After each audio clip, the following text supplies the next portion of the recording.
Renesansa. Prelaz iz srednjeg veka u modernu.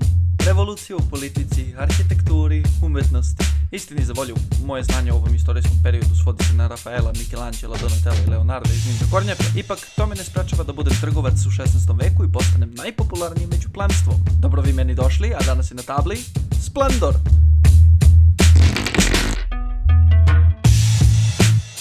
Prvenstveno, da zavirimo ovu veliku kutiju. Kada sklonimo kartonski poklopac, unutra pronalazimo uputstvo, reklamni bilten, 40 tokena u različitim bojama, 10 pločica sa likovima i 90 karata organizovanih u 3 boje. Ono što mi se posebno dopada jeste plastični kalup u kojem se svi elementi za igru skladno odlažu. Znate li onu poslovicu ne sudi knjizi po koricama?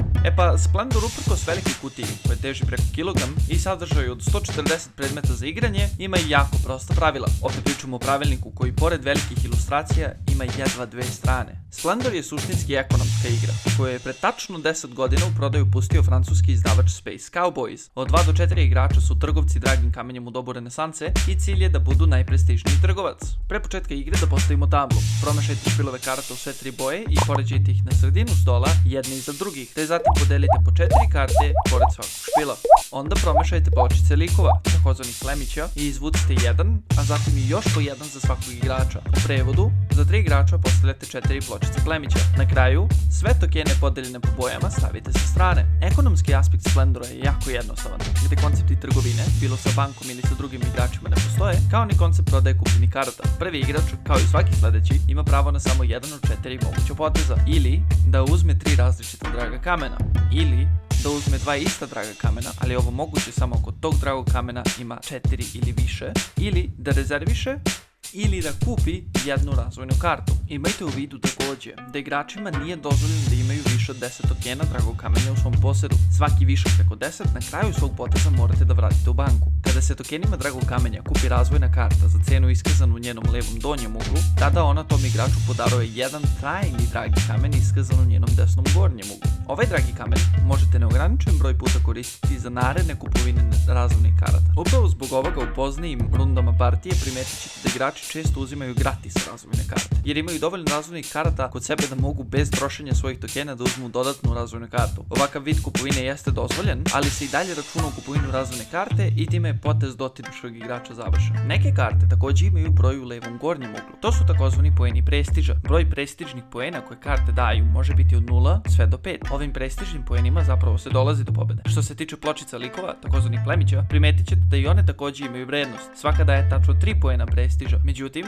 ilustracija cene je nešto drugačija. Razlog tome jeste taj da se pločice likova kupuju razvojnim kartama, a ne tokenima. Onog trenutka kada igrač na svom potezu, bilo to na početku ili na kraju poteza, ima dovoljno karata da kupi pločicu plemića, tada mu se ta pločica i daje. Igrači nemaju pravo da odbiju uzimanje pločice plemića. Kada igrač želi da rezerviše kartu, on stavlja zlatni ili ti žuti token na nju, pa zatim i kartu i token stavlja kod sebe. Tog trenutka, osoba koja je rezervisala razvojnu kartu postaje jedini igrač koji tu kartu može i da kupi. No upravo to, da igrač i dalje tu rezervisanu kartu mora da kupi pre nego što je doda kod sebe u špilu. Pošto ih ima samo 5, ako u toku partije ponestane zlatnih tokena u banci, igrači i dalje smeju da rezervišu karte, ali u tom slučaju ne dobijaju zlatni token. Onog trenutka kada neki igrač stekne 15 prestižnih poena, tada taj krug postaje poslednji. Kada i poslednji učesnik odigra svoj potez, osoba sa najviše prestižnih poena odnosi pobedu. Splendor je jedna jako jednostavna i zabavna igra kupovine kartica. Činjenica je da prvi igrač ima prednost, gde on prvi kupuje najbolju kartu na stolu. Međutim, dobru kontratežu donosi pravilo da se posljednji krug igra do kraja. Tako svaki igrač ima šansu ne samo da stigne do 15 poena prestiža, već i prestigne igrača koji je prvobitno stigao do 15.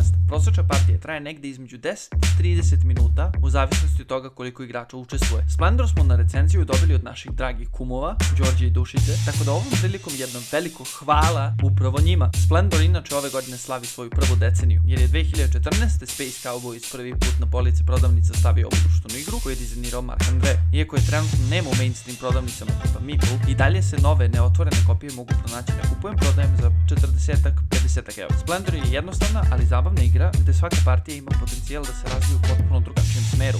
Iako je potrebno malo sreće pri izvlačenju tipova razvojnih karata i pločica plemića, uz pravu strategiju pobjeda je neminovna. Zbog toga, od nas Splendor dobije izrazito snažnih 9 od 10 kockica. Pre nego što vas ostavim na miru, želim od sveg srca da vam se zahvalim što ste odvojili vreme da odgledate ovaj video. Oprostite što je izašao na subotu, nešto sam zapušen kao pampur. Ako vam se dopao klip, lupite like. Za još sadržaja o društvenim igrama, subscribe. I zvonce košta samo 2 safira, tako da nemojte da propustite tu priliku. Ukoliko imate predlog koju još igru da obradimo, ostavite nam komentar dole. Srećno igranje, želim vam čestice i džokere!